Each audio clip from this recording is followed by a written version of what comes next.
All right. And like I said, I apologize. I hope everybody can see this all right. I'll do my best to explain whatever your picture is and where it came from, if I know where it came from. But before I start, I want to say there's refreshments over on that table, and there's soda in the fridge. Feel free to help yourself. The folks here at the Anutt School have done a great job of putting out a good spread, so we thank them for the generosity. Welcome to this meeting of the Dickey County Historical Society. My name is John Logan, and I am the Vice President of the Historical Society, not to be confused with my grandfather, John Logan, who lived in this community many years. I grew up here, house on the hill over there. My parents built until I was about 10, and we moved to Las Vegas for a year. Don't ask, because I can't tell you why. But we lived there for a year until I turned 11, and we moved to Kansas City area, and that's where I grew up most of my life. I now live in Missouri, and I teach music in the school district of Washington. I teach elementary music K through 6, and I live in Union, so not too far from here. Darn it, the sun came right back out as we were getting started. Where was I at? Oh yes. So you are here to learn all about Anutt. And several of you were at my previous talk about 3 years ago in 2020 over at the Anutt Community Church. You'll hear some similar stuff, but there is some new stuff that I have found. And like I said, I'll make this available to anybody who wants it. My cards are up here, and you can feel free to email me or call me or whatever, and I will make that available to you. So with that, we're going to get started. So the village of Anutt began around 1880 when a store was built in the area in the township of Watkins. In 1884, there was a company formed to build a flour mill that was named the Victor Flour Mill. Subsequently, the village became Victor, and many people still refer to this area as Victor. The cemetery over here, you'll hear about half the people around here call it Anutt Cemetery, and the other half call it Victor Cemetery still, so that's always fascinated me. So the Salem Monitor newspaper and other publications of the era often referred to the town as Victor Mills. And I'm not sure when the Mills part of it broke off of the name or why, but I thought that was really interesting. A lot of the old newspaper articles refer to this area as Victor Mills. So the mill opened for business in 1885, August 25th. And before we move on, I'm going to show you all. So this is a photograph of Anutt, if you can see it. Sorry if you can't. Around 1920s. Let's see. So right here is the mill that is still standing. If you go straight down this gravel road, it's the first building you'll see, a big white building. My grandparents actually bought it in the 70s and turned it into their house. Many people thought my grandfather was nuts for doing that. Right here, you'll see what I refer to as the Bellflower store. Now, it's really interesting here. If you look at the old Bellflower store down here today, you'll see that it's kind of sitting on a hill, and it's got a porch that's kind of a ways up. This is flush to the ground. My guess is that when the highway went through, they actually moved the building up on the hill, so the highway wouldn't have to go around it. Right here, and if you email me, I'll send you this picture. This is a gorgeous, gorgeous two-story house that sat right next to that store. And I was actually talking with Shirley Hobson the other day about this, and she said I was telling somebody about it and they didn't believe me. And there it is right there. It was a gorgeous two-story house that had wonderful woodworking. Bessie Hawkins, who was a member of the Dickey County Historical Society, and from this area, she was a CAPS, and she actually had been inside the house several times, and in her history of Anutt that she wrote in the 60s, she actually writes about some of the detail in this house. It's quite remarkable. This right here is what we know as the Anutt store. or as I like to refer to it as Logan's Store. My grandparents owned that for about 30 years. And nothing, no trees, no nothing. So this is right here, is right about where the gravel road would be, right next to this property. So this is Victor Flour Mill. So if you look at it, it might seem familiar. How many of you remember this building as it looks right here? None of you. Some of you, maybe? Okay, yeah. So most of this building was actually dismantled during the war, during World War II, and sold for scrap. But what remained of the building became a feed mill later on. So it didn't always operate as a flour mill. But I love this picture. I have no clue where it came from. My grandmother had it in her files, and when she passed away, I got all of that stuff.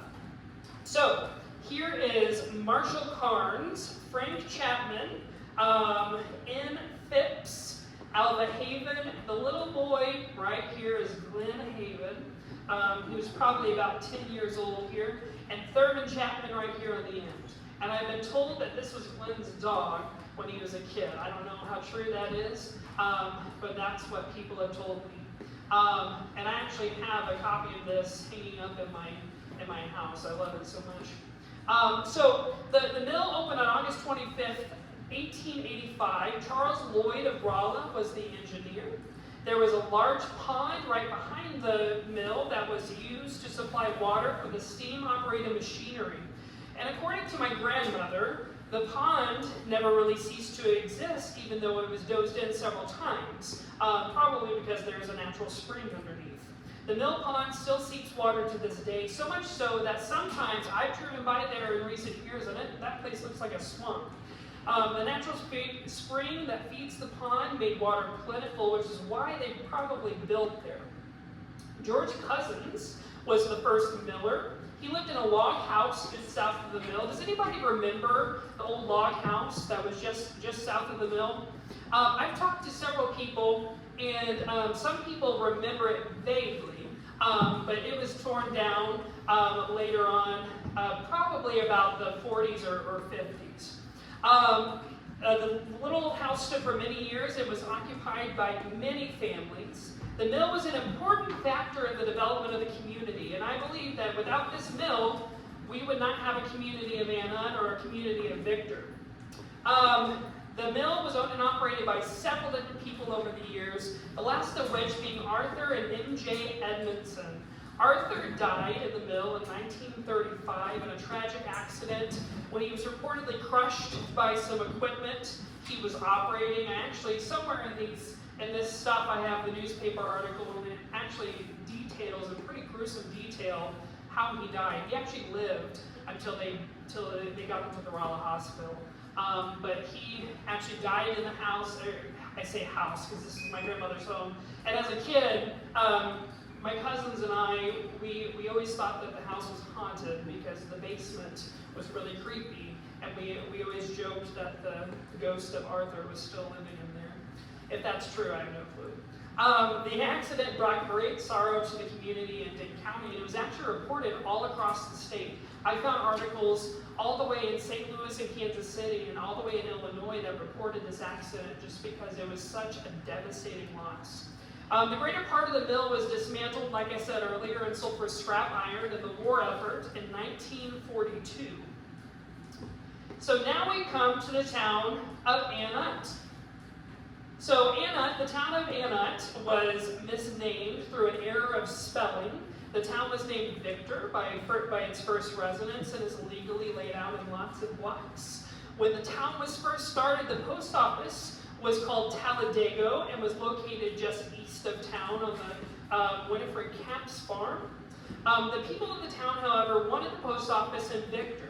So, and apparently from what I've read from various newspaper articles, this was actually kind of a big to-do in town. Half the people wanted to stay in Talladego, and the other half wanted to move it over here to Victor, and there was a big fight. But ultimately, they decided on settling here at Victor. They sent the name Victor to the post office department, to the state, and there was already a Victor, Missouri. So they had to select another name. So at that time, the teacher in town was Anutt, and she was beloved by many community members, and so they decided, well, we're going to name the town Anutt. Well, I don't know how this happened, and I don't think anybody does to this day, but there was a miscommunication somewhere along the way.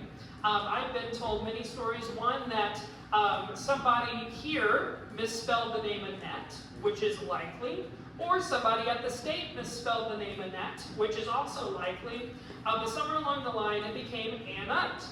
And to this day, I don't understand why they wouldn't have said, well, that's not what we sent, and send it back. But they just settled on it, so it became Anutt.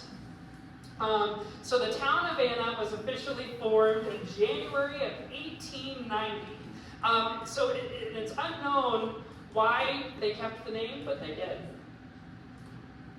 And whenever I tell people that I'm from a little town called Anutt, they look at me like I'm a nut. They're like, wait, what? Yes, I know. I'm like, Licking is down the road, and we've got other weird town names around here too. So there once was in Anutt 3 general stores, 2 blacksmith shops, garages, a newspaper, a barber shop, and a movie theater. This town was bustling back in the day. The town had its own bank too, the Bank of Anutt. The Bank of Anutt was established in 1912 and stayed open for many years, having survived the Great Depression, and it was said that the banks of Anutt and Lenox were the only 2 banks in Bibb County that did not go under during the Great Depression. They were the only 2 banks to survive. And in fact, they thrived during this time, which I found that very interesting. The bank stayed open, but it closed in the summer of 1936 and it merged with the Bank of Salem. Now, I reached out to the Bank of Salem asking if they had any records of the Bank of Anutt, and they had no clue what I was talking about. I was very disappointed, but I know somewhere somebody has to have something for the Bank of Anutt. If you look at some of these files, there is actually some checks and a couple of things from the Bank of Anutt. I also have letterhead from the Bank of Anutt that has an obituary for a family member typed on the back on a typewriter. I thought that was really interesting. Now, my great-grandfather, Ed Kitchen, was actually the president of the Bank of Anutt for about 6 years. And I actually didn't know that until about 2020, and I was doing some research on the Bank of Anutt, and in the paper they would publish how the banks are doing in the area, in the county, and his name was there, and I thought, man, that's something my grandmother never mentioned, nobody in my family knew, so that's something really interesting. To this day, I wish somebody would have told me more about that. Another interesting fact about Anutt is that a canning factory operated here for several years in the 20s and 30s. One year, more than 20 train carloads of tomatoes were canned and shipped out. 20 train carloads. Think about that. That's a lot, and they had to ship it from here to Rolla or Salem to get it shipped out. The factory was operated by Harold Capps, and in 1933, Mr. Capps and Arthur Edmondson talked about opening a nut factory to add additional jobs as the nut season would begin just as the tomato season was ending. Now, unfortunately, the idea never came to be. Now, I think that's so unfortunate, because can you imagine Anutt nuts? You know, that sells itself, right? But that never came to be, unfortunately. And in the early 20s, the canning factory, the early 40s, the canning factory was shut down because there was a drought and there weren't enough tomatoes to ship out. And in 1942, Mr. Capps actually moved his operation into Salem to can tomatoes to be sent to the troops during the war. So it actually stayed in operation even though it closed here in Anutt.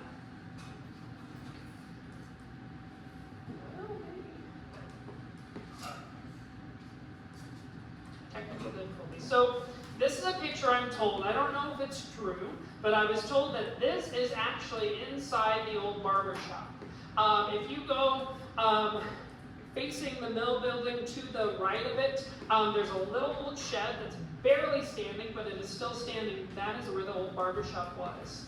And this was in my grandmother's stuff, and it said Anutt Barbershop on the back. I have no clue who these people are, but I thought it's a really, really interesting photo. A guy getting ready to, looks like he's getting shaved, and some guy back here just hanging out.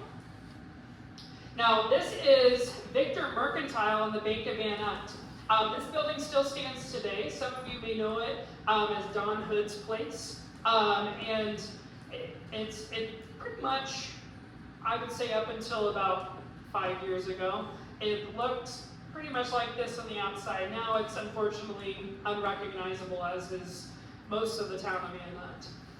But this is in the mid-20s, I would guess. I used to have names of people out here, and I can't think off the top of my head, but this side was the Victor Mercantile Company, and this was the Bank of Anutt on the corner.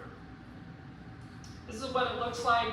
It looked like about 3 years ago. It does not look like this today, but you can tell it looks pretty much the same. Right here is one of the articles I was talking about that tells about how the banks are doing. And this is where I found my great-grandfather's name, NC Kitchen President. And then in 1936, 37, it was merged with the Bank of Salem, and this was actually a big to-do in the paper. I found out there were several articles about it, and it talked about how it was one of the only banks in Duke County that survived the Great Depression. Here's the letterhead from the Bank of Anutt. John Barnitz was actually the president of the Bank of Anutt at this time.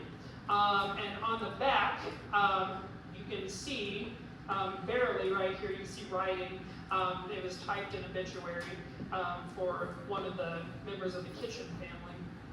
So this is actually the red wine store. This is Anutt store as we know it today. Now it doesn't look like it's the same building, but it actually is. So when they started, it was a 2-story building.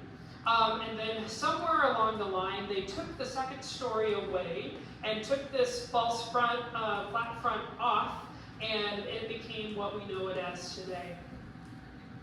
So there were many interesting stories about the Anutt community. I'm sure some of you could tell an interesting story as well. One of those being the tale of several doctors in a drugstore in something called the Blind Tigers, selling illegal whiskey from a local building. So the way this would work, for those of you who don't know how this would work, a person would put their money in a designated spot on a wheel. The wheel would turn, and when it came back the other way, there would be a bottle of whiskey magically appeared. And the customer never saw the proprietor never saw the customer, and it was a way for them to get their illegal booze during Prohibition.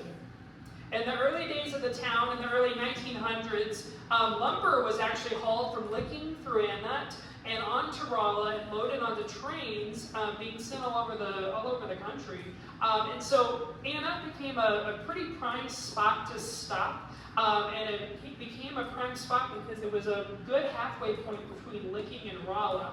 And that's why it thrived so well. These freighters, as they were known, hauled goods both ways, and they not only hauled lumber, but they hauled the goods for all of the stores to be stocked. So the salesmen would come through, and they took orders from the mercantile stores in each community, and they would bring them back the orders when they came back through. And this made it possible for Anutt to be a center of commerce in this area. Now, my grandmother told me many stories of the days of Anutt when it was a bustling town, and on Saturdays there were loads of cars that would come to the center of town, to the square, as farmers would come to town and trade their eggs and cream for groceries, and they would sit and visit the rest of the day. That was their social time. Anutt was the social metropolis, bringing together the communities of Lenox, Lacoma, and Lake Spring, because it was basically in the center of all three of those. Now, Anutt has typically been a social hub. Now, much of the socialization was done at area businesses. Now, the red wine store you see here, or the Anutt Country Store, as some of you may know it today, was built in the early 1900s. So that building is over 100 years old. It was built as a 2-story building, and the second floor was used for the Victor Oddfellows Lodge. The store building obviously went through quite a transformation through the years, with the false front being taken down, and they took down the second floor. Now, my grandparents bought the store around 1969 and named it Logan's Store. And they owned it until my grandfather's death in 1988. And that's when my grandmother sold it to Marge and Joe Bruno. The store was a booming business for many years. And my dad remembers that they were often open from 6 a.m. until midnight due to the high volume of business that they did for many years. And my aunt sitting over here could probably tell you many stories of working in the store and working in the ice house and doing all of that. That's a story for another time, I'm sure. The store was a booming business for many years. And I've also heard stories of gas wars between my grandfather and the station across the road. And apparently that was a big to-do. How many of you remember the gas wars? Yeah, okay. That was a big to-do. My grandfather always wanted to be number one. In the 1990s, the store became bustling again. In the late 90s, when Ruth Lumpson bought it, she put in a restaurant, and it again became the hub of socialization in this community. And that's the store that I remember. Unfortunately, the store that my grandparents owned, they got rid of that before I was born. But I remember as a teenager coming to stay every summer, and that's my grandmother ate every meal out of that store. I kid you not, she did not cook. And I don't remember her ever cooking or doing anything like that. All of our meals, pizza, hamburgers, whatever, came out of that store. And like the mill in the early days, Anutt now revolved around the business at the store. And unfortunately now the store sits vacant. So before we move on, speaking of the store, I mentioned that it was the Oddfellows Lodge. That was their meeting hall. This is a photograph of the Oddfellows. I would guess probably 19-teens, 1920s or so. And this was Victor Lodge 116. This was actually 1918, right there. And so this is a picture of many of the men who were part of the Oddfellows Lodge. And eventually it combined with the Salem Oddfellows Lodge later on. This is the store as it looked in the 70s when my grandparents owned it. I love this picture because you can see this is where all the mail came through. And you can actually see Milt Bellflower's name right there on his mailbox. And I actually have a painting and a drawing of this store that my dad did. If you know my dad, you know he's a great artist. And I requested a painting of this, and he did that a couple of years ago for me. It's my grandparents, John Logan, my grandmother Betty, and her cousin. Can't remember the name off the top of my head. This is a Brown, I believe. In the early 80s, late 70s. This is what it looks like today. Still standing. It's still in pretty decent shape.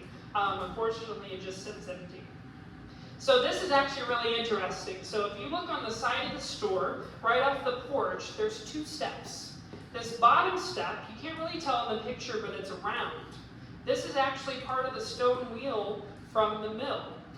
So when my grandparents bought the mill, they brought this over there and used it as a step, I guess. I don't know exactly the story of how that came to be, but my grandmother always told me as a kid that this was actually the stone wheel from the mill. And I've always found that really interesting. Not a lot of people know that. And so it still sits there today. You can still see it.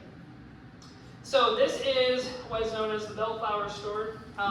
This was many, many different kinds of stores throughout the years. And it still sits there today. This is the same building about 3 years ago. Unfortunately, I did not take a picture of it today because, frankly, it makes me sad. So that's another story for another time. So right here, this is a really cool picture. This is Lloyd Black and Dale Bellflower. And on the back of the photograph, it actually says in front of the gas pumps in quote-unquote downtown Anutt. And this was where most of most of the socialization, man, that's a hard word, happened on the weekends. So here we see that Anna actually had a newspaper. It's called the West End Booster, and I'm going to get to that in a second. So before I get to that, in 1928, the first annual Anna Community Fair was held. This event would grow to be the largest community fair in the county. And at one time, it was more popular than the Dade County Fair, and it was once reported that the Dade County Fall Festival, as we know it today, was actually modeled after the Anutt Fair because it was so huge. And people would come from all over the county, Dade County and Phelps County, to the Anutt Community Fair.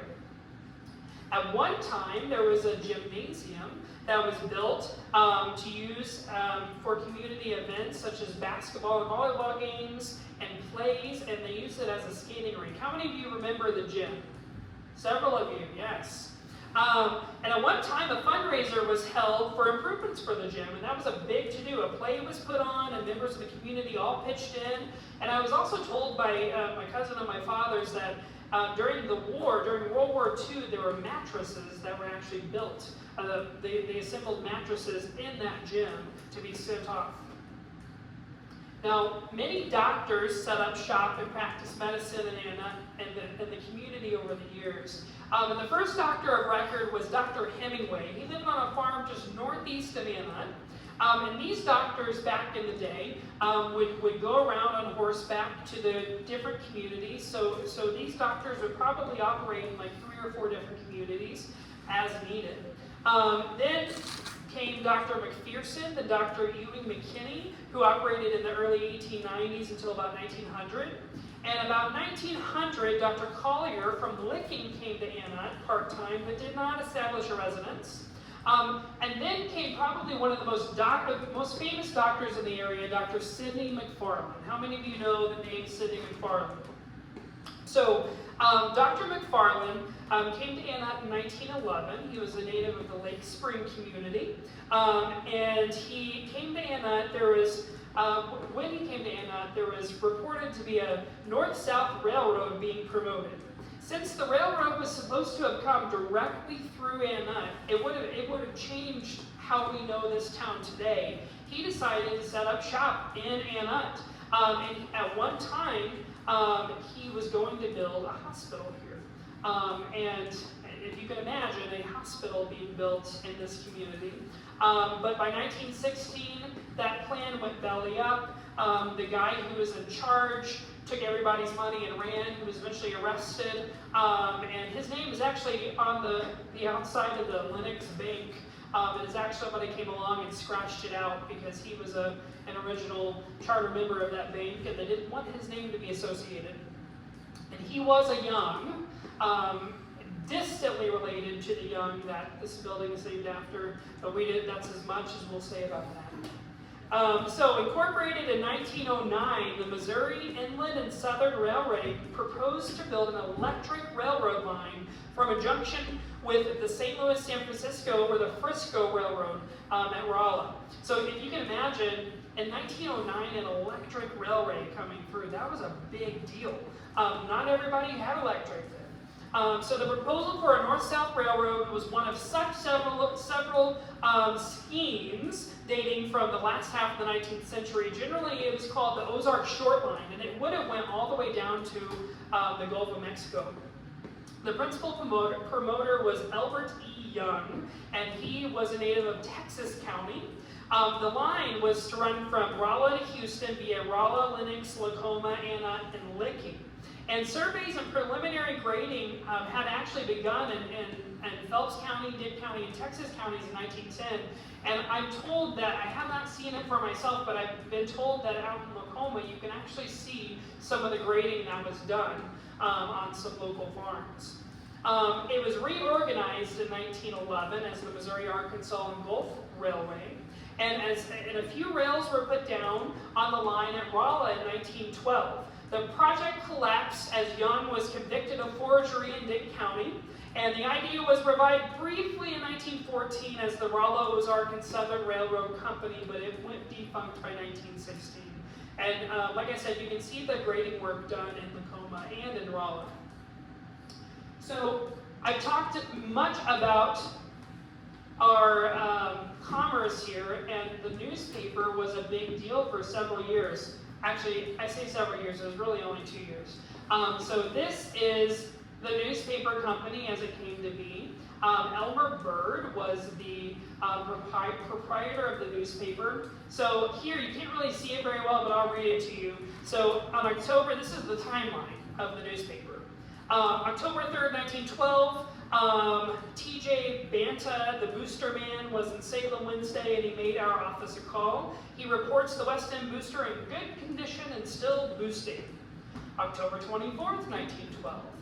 2 papers for the price of 1.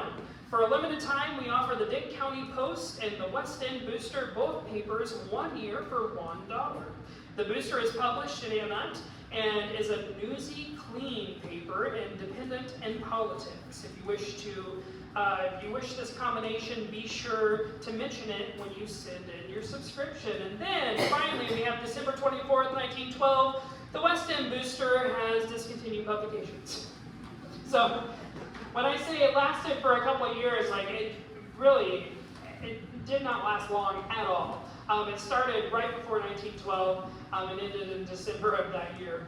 So October it was doing really well, and then December not so much. So right here is a photograph of the gymnasium right next to Victor Baptist Church. Here's Victor Baptist Church right here. The gymnasium was built right about where the old parsonage was. And I've been told that the lumber from the gym was used to build some local barns. Shirley Helton actually told me that on her parents' property where she lives today, the barn that sits there behind her house was built with that lumber from the gym. I thought that was really interesting.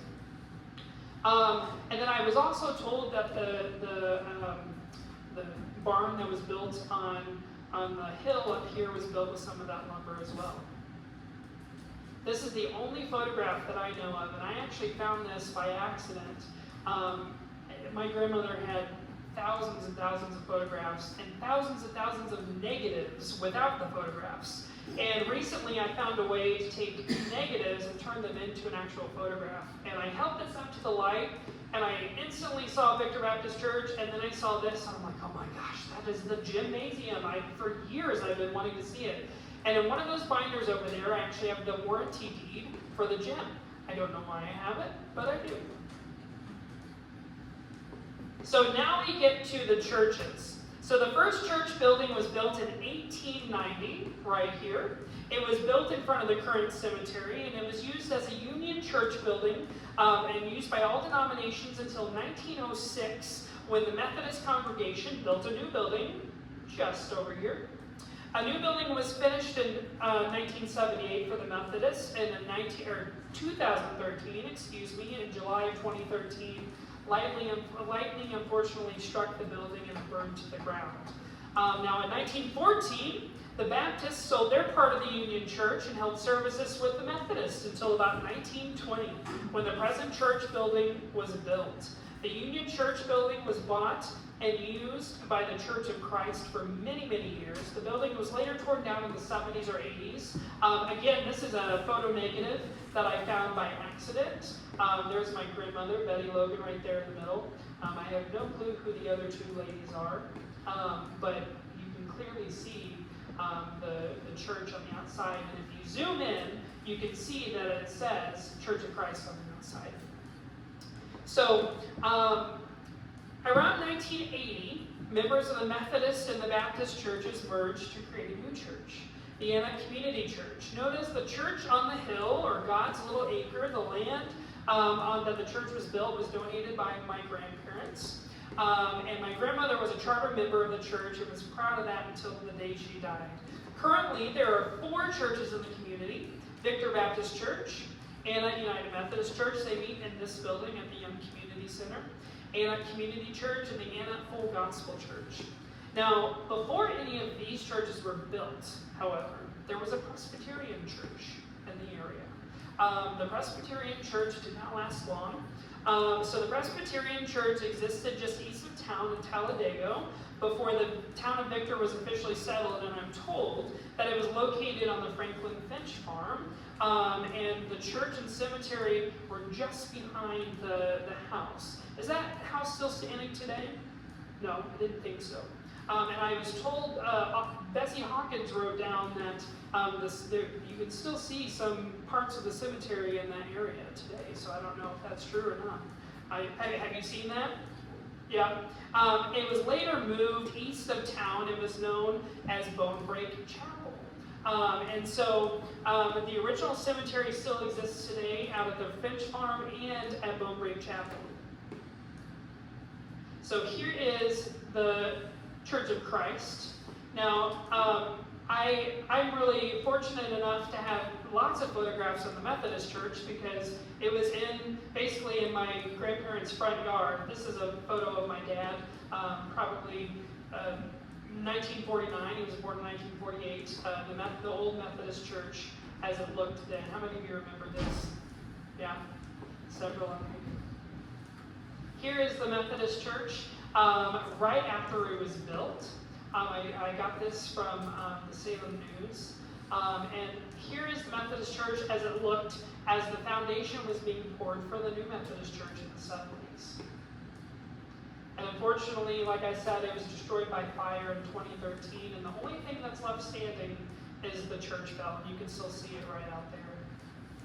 Here's Victor Baptist Church. I think this is, I want to say 1924, 25. And actually in one of these binders over here, this is this photograph, and you can see a map of who every person is. My grandmother painstakingly wrote down, she actually traced the heads of everybody, numbered them, and then wrote down by number who everybody is. I can tell you right here is my great-grandmother. I have a kitchen. And right here is my great-grandfather, Ed Kitchen. And right up here is my great-aunt Fern. She was probably 4 or 5 there. Here is the Anutt Community Church before the addition of the education wing and their kitchen. And here, speaking of churches, I would be remiss to not mention Barnett's Lake.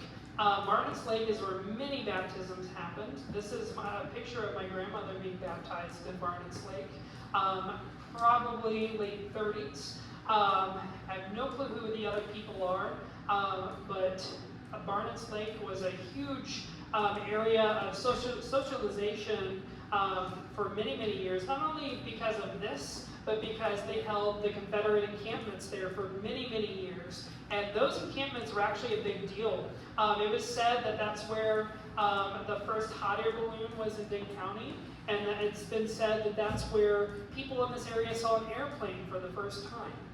They took airplane rides and hot air balloon rides at some of the Barnett's Lake encampments. So now we get to education. And the first school, so this is the Anutt School as it looked about 1930s, but the first school is actually called Hickory Grove and later merged to become Sunnyside School, and it was located just a half-mile north that way of Anutt. In 1890, a new frame building was erected at the same location. And around 1914, it was decided to secure and occupy a new site, so they moved here to this current site. The school was moved to the village of Anutt, where the present school is now. And in 1927, a 2-year Job High School was established. It later became a full 4-year Job High School, and it was accredited until 1950. Now, this was a big deal because very few schools in Dane County, one-room schoolhouses, had a high school, let alone a 4-year high school. Most were doing 2-year Job High Schools and then sending their students to Salem. But Anutt actually operated as a 4-year school, and it was said, I'm still trying to find evidence that this is true, but I would like to believe that it's true, that the Anutt 4-year school model was what the state used as their model of every 4-year high school in the state, because Anutt ran such a tight ship and was such a great school. So the present Anutt School building that you are in right now was built in 1941 by the Works Progress Administration. The last 8th grade class graduated in 1963 when the Dim Phelps R3 School was built. And later in 1963, H.A. Burt Young, Anutt native and president of the Bank of Salem, bought the building for $1,000 and later presented it to the people of the community as a community center. And in August of 1963, the Articles of Incorporation were drawn up and it is now known as Young Community Center.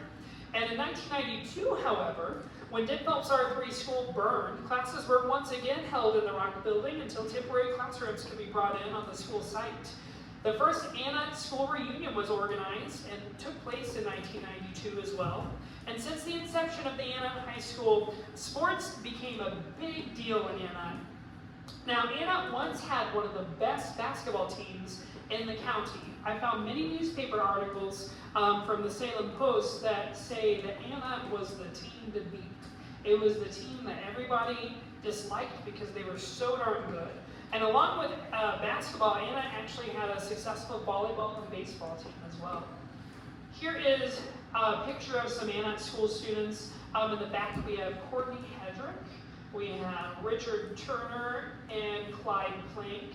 In front we have Bob Leonard, Bennett Willis, Glenn Haven right here, Tudor Hedrick, and Everett Plank. And then some ladies peering around the corner. I would guess this is probably 1930s or so. Probably 1920s, 1930s. Here is one of the Anutt School. Back then, nobody wanted to smile. Everybody looked so upset.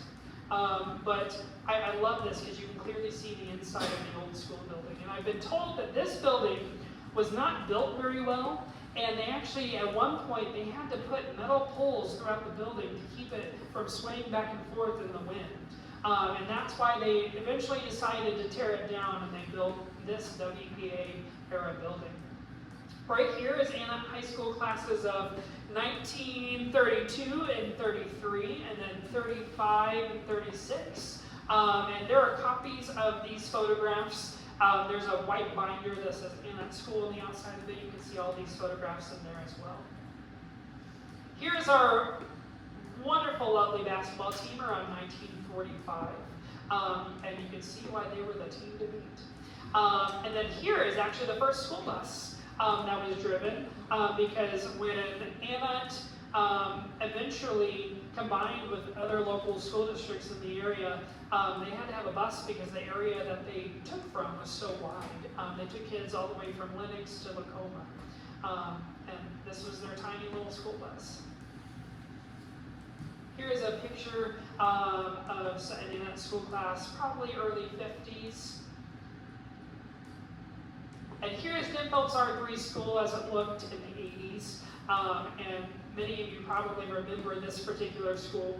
And I happened upon these photographs, and my father told me that he took these because in the 80s, when he came back to Anutt from living in St. Louis for many years, they actually asked him to do a painting of the school, and it actually hung inside the school and unfortunately burned with the school.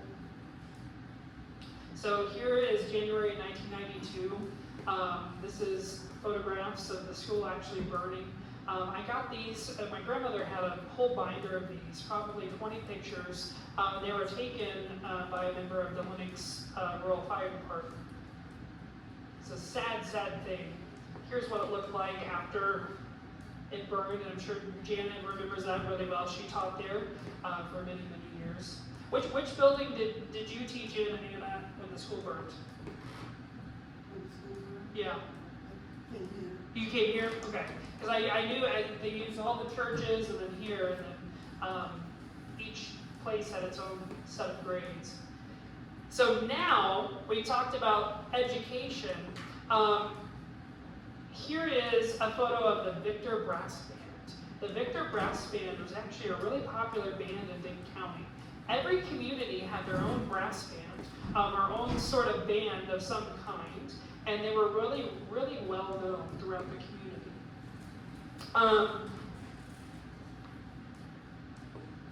Now, music has been a big part of Anutt ever since its inception. So here we have the Victor Brass Band.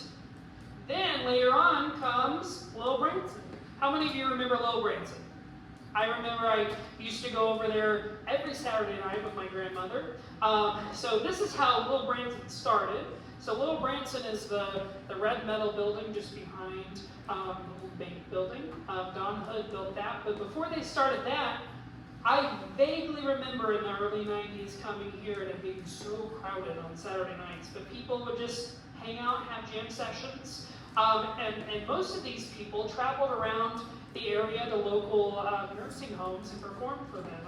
I was lucky enough to get to go with my grandmother for a long time. Here's my grandmother singing at Little Branson.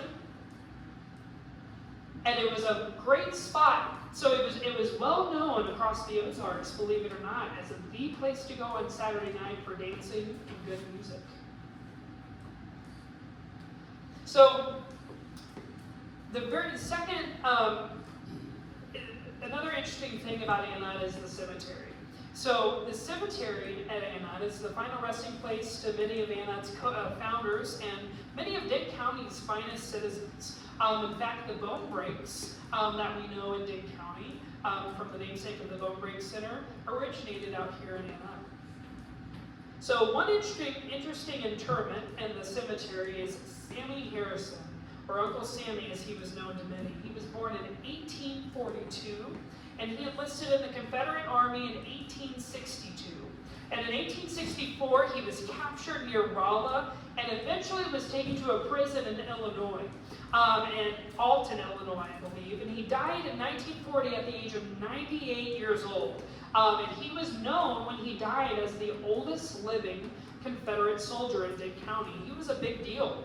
And many people around the community doted on him because he was such a pillar of our community. His headstone was actually taken from, let's see here.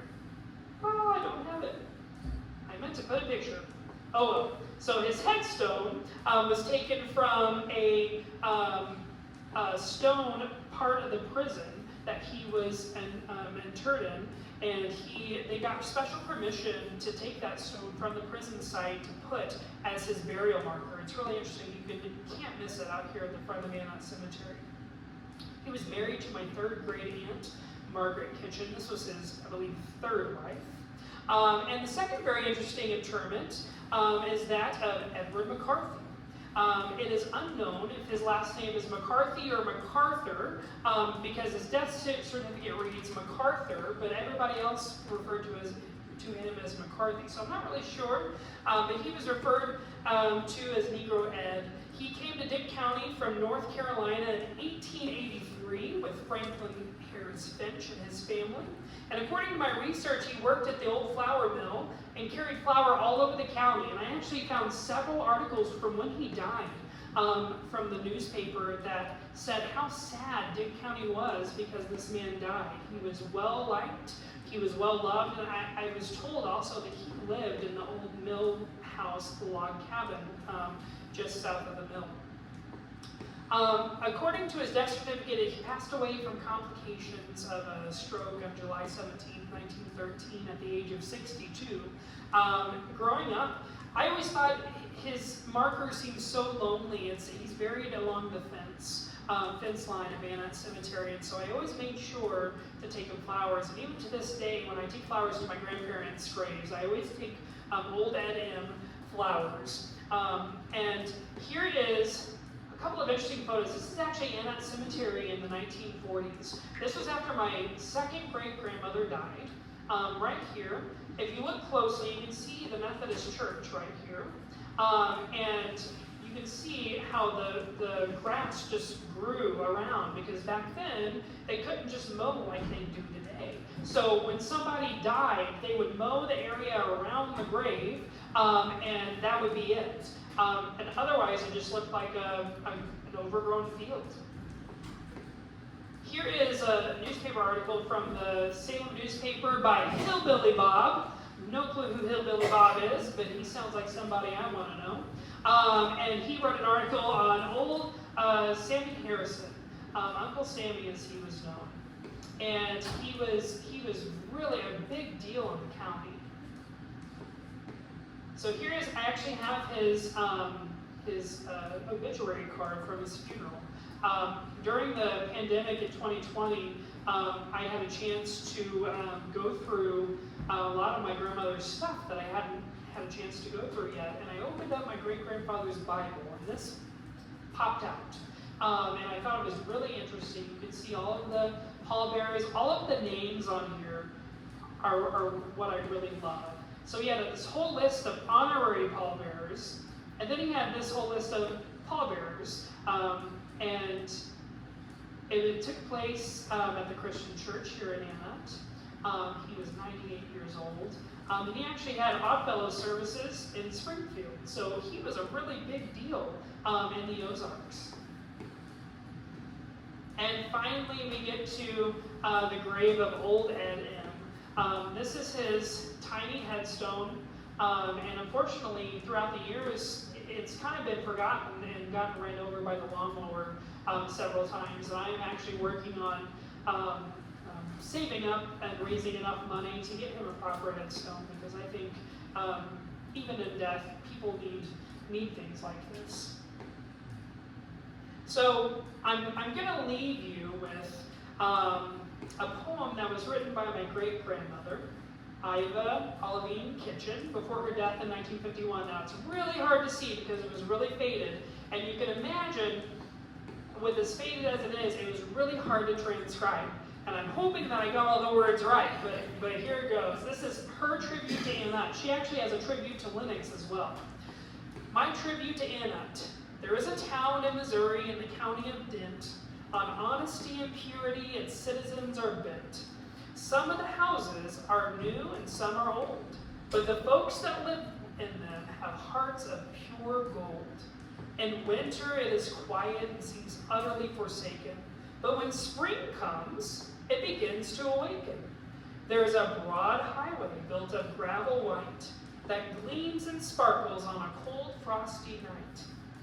Of churches there are 3, and the folks are all just as nice as can be. There's a garage, the post office, and grocery store with fresh fruits, meats, and canned goods galore. Next comes Main Street, flanked by maples great, that shade the children that play at the gate. Their graceful branches swing hither and yon, in the cool evening breeze that sweeps over the lawn. We can't forget the birds that roost in the top, that wake in the morning with a gladsome flop. There's the cemetery northeast of town, and to the east it slopes down, where our loved ones sleep, so still they lay, with headstones and soft shades of brown and gray. The school is north of town, and the children come from the whole county round. The house is built of concrete and stone, and a 4-year high school to it has grown. The teachers are so very, very nice. One never has to ask for lesson helps twice. The little town is never in a rut. Can you guess the name? It's the town of Anutt. And that was a poem by my great-grandmother in 1951, just before she died. I thought I had no clue this existed, and I found it in a binder somewhere, and I thought, oh my gosh, this is so, so cool. So that's all I have for the town of Anutt. But if any of you have any stories you'd like to share, we would love to hear that. Does anybody have a story they want to share about Anutt, about growing up here? Appropriate stories? Yes, sir. I didn't grow up here. I grew up in Salem. But my dad taught here. Really? Here. The last time I was in this building was right in this side here. Wow. At Glen Hamilton, and it would have been, I don't know what year it was, 1962, maybe, I don't know if it was 1 year or 2 year. Yeah, a lot of the teachers in the one-room schoolhouses only did 1-2-year stints. So there was quite a few teachers. And then Esther Harrison taught on that side over there. Yeah. And so those of you who haven't been in this building before, so right in the middle, you can tell there used to be a partition, big wood doors, I'm told, that would fold back, and the room would become one, and then you could fold them in, and then they become two different two different classrooms. And my dad told me stories of when he went to school here, and he, at one point, he was, for 3 or 4 years, he was the only person in his class. So I think he said when he was in 6th grade, he did 7th grade work. When he was in 7th grade, he did 6th grade work. And when he was in 8th grade, he did 7th grade work. And so it was a little backward, but he got the job done. He made it through. So he was a pretty smart guy, so did something right. Anybody else have any fun stories? Yeah. I grew up between here and Phelps down County Road. Uh-huh. When I was younger, I would ride my horse, meet up with a friend to the little store when Betty had it, get a soda. Yep, I'd get a soda and we'd drink our soda and we'd cash it in for money for bubble gum to Love our it. horses back. Love it. Yeah, well, I've heard so many stories of from the store, especially after my grandmother died, and a lot of people tell me that that's where they got their first job. They learned to count back change. A lot of people worked in the ice house. That was like the dreaded job you didn't really want. I don't know. Was it? No. Your grandfather once was working on it, and he started making ice. And he was standing up there on a ladder with a cigarette in his mouth, working on it. And I was in the bottom trying to get it back as fast as I could. But when I realized there was cigarette ash in all the ice. Well, I'm sure there was cigarette ash in more than the ice. And I had to clean it all up. Jeez. And unfortunately, there's not much to the town of Anutt as we know it today, but there are several people in the community that have worked really, really hard to keep it alive. And in fact, I'll share a project that the Historical Society is working on currently. We're in the process of trying to get this school building on the National Register of Historic Places because it is one of maybe 3 school buildings in Dick County that is actually still standing, and one of only 2 that still operates as something. Us and Jadwin Schoolhouse operate as a community center. So hopefully this fall, when that committee meets for the preservation service in Missouri, we'll be on the docket to be placed on the National Register. So we really look forward to that. Whether it happens or not, we're going to try our darndest. There's no reason why this building shouldn't be, because it's one of very few WPA buildings in Dane County that's still standing. And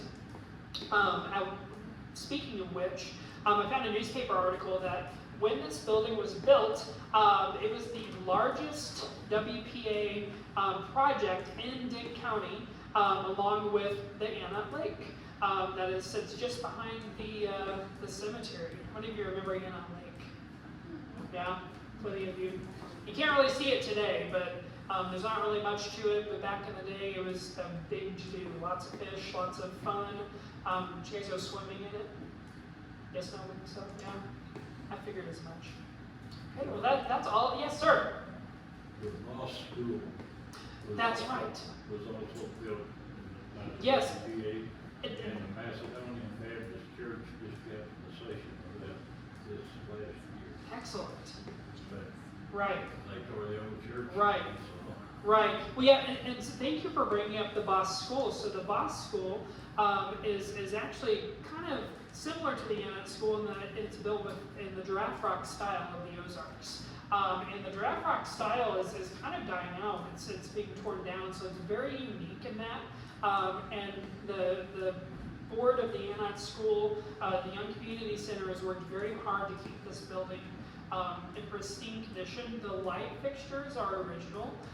The floor is original. It's just been updated. We have indoor plumbing now, thank goodness. The outhouse, one of the outhouses, still sits out back if you want to use that. I don't know why you would. But they've updated it to meet their needs of today. And they've got a new roof, new windows, and everything. So speaking of which, if any of you, I'm not going to ask for any